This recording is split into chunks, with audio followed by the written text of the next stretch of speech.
नमस्कार, मैं सपना मध्येश और आप देख रहे हैं देश का दरबार न्यूज। आइए रुक करते हैं कुछ बड़ी खबरों की ओर।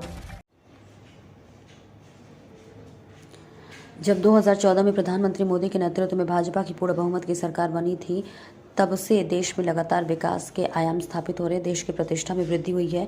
प्रधानमंत्री नरेंद्र मोदी ने किसानों के हित में अनेक योजनाएं दी है, जैसे भूमि की मृदा परीक्षण, फसल बीमा योजना, एमएसपी में वृद्धि हुई है, ई-नाम योजना, फसल ऋण सुलभ कराना, उत्पादन के भंडारण की सुविधा एवं किसान सम्मान निधि का सीधा किसानों के खातों में भुगतान देने का काम किया। और इसी प्रकार मोदी जी ने मजदूरों के हित में भी पीएफ खाता नियमन, मिनिमम वेजेस में वृद्धि एवं बेरोजगार मिटाने हेतु कुटीर उद्योग बढ़ाने की दिशा में प्रधानमंत्री मुद्रा योजना से लाभान्वित किया है। तो वही come India make in India के तहत भारत का कच्चा माल भारतीय उद्योगों में ही उपयोग बढ़ाकर राजस्व लाभ में बढ़ाया है। लेकिन सरकार बदल गई। कांग्रेस सरकार ने 5 साल में कुछ भी नहीं किया और उस पर कुंडली लगा करके बैठी रही उस योजना पर।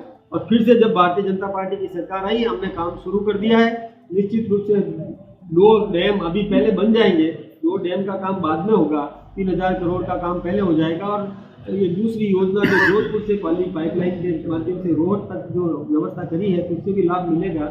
पानी की व्यवस्था हमारी गारंटी है। आपको मैं फिर से निवेदन कर रहा हूँ, घर घर जल, घर घर नल, ये हमारी गारंटी है। इलेक्ट्रल बॉन्ड को लेकर के भी जो है कई स्थितियाँ केंद्र सरकार सार्वजनिक नहीं करना चाह रही थी। जानकारी कोर्ट के आदेश पर जो जानकारी सार्वजनिक हुई है, उसमें सामने है कि पहले ईडी ने और सीबीआई ने कार्रवाई की, उसके बाद में उन पार्टियों ने चंदा दिया, उसके बाद में उनकी जमानतें हो गई, तो शक के घेरे में आती है। नहीं, देखिए, इस पर भी एक बात है, इसको पारदर्शिता मानना कि बॉन्ड जारी करना ये भी एक पारदर्शिता का काम है, उसको छुपाया नहीं जा सकता है। वो तो छुपी कोर्ट के आदेश पर नहीं, ये तो देखिए, कोर्ट के आदेश जल्दबाजी हो गई किसी कोर्ट में, नहीं तो हमारी सरकार करने वाली थी। सर, जो भ्रष्टाचार पे बीजेपी कहते हैं भ्रष्टाचार का आरोप लगाते हुए आज वो भ्रष्टाचारी बीजेपी में शामिल हो गए, उसके बारे में आपको क्या कहना है? देखिए, हम इसमें कतई विश्वास नहीं करते। किसी भी भ्रष्टाचारी को बख्शा नहीं जाएगा। कानून का काम करेगा, चाहे वो बीजेपी का हो या कांग्रेस का हो, किसी भी पार्टी का हो। कोई अपना ढाल बनाने के लिए भाजपा का उपयोग करना चाहे तो होने नहीं दिया जाएगा। कांग्रेस की बात हो रही है, भाजपा खुद कांग्रेस मई हो गई है। नहीं, कांग्रेस मई नहीं।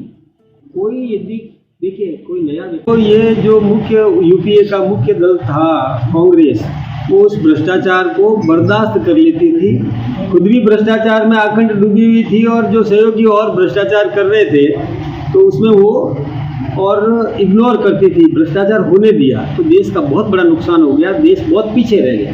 देश बहुत प्रगति कर सकता था, लेकिन वो प्रगति हो नहीं पाई, क्योंकि वो सब लोग अपने अपने हितों को साधने में लगे हुए थे। देश की चिंता किसी को थी नहीं।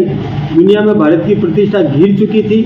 ऐसी विपरीत परिस्थितियां थी, ये देश की जनता ने देखा है। और जब से देश में 2014 में मोदी जी आए, मोदी जी की सरकार बनी और पूर्ण बहुमत की सरकार बनी, तो मोदी जी ने देश की प्रतिष्ठा बढ़ाई, ये अपन सब जानते हैं। मोदी जी ने सबकी चिंता करी, क्योंकि जमीन से उठा हुआ कार्यकर्ता है देश का हमारा नरेंद्र भाई मोदी, जो एक सामान्य परिवार से उठ करके आए। तो उन्होंने सारी गरीबी भी देखी है, सारी गरीबों की क्या समस्या हो सकती है ये भी उन्होंने देखा, किस प्रकार की जनता को आवश्यकता है ये भी उन्होंने देखा।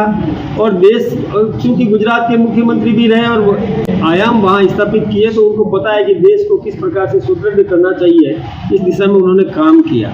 किसानों के हित में भी बहुत काम किया। किसानों को कैसे मजबूत किया जा सकता है, जैसे भूमि की मृदा परीक्षण से लेकर के, और एमएसपी यानी मिनिमम सपोर्ट प्राइस को बढ़ाने का काम ये मोदी जी ने किया। यही नहीं, फसल बीमा योजना पहले तहसीलों को लेकर के होती थी, फिर इंडिविजुअल किसान की फसल का बीमा भी। यहाँ तक कि फसल खराब हो जाए, काटने के बाद खराब हो जाए या मार्केट में मंडी तक पहुँचाने में खराब हो जाए, तब तक भी उसका बीमा ये सुनिश्चित किया। यानी किसानों को किस प्रकार से मजबूत करने का काम। यही नहीं, किसान सम्मान निधि वो सीधे खाते में जाए, ये जो काम किया है, इससे भ्रष्टाचार मिटा है, भ्रष्टाचार कम हुआ है। आम आदमी का खाता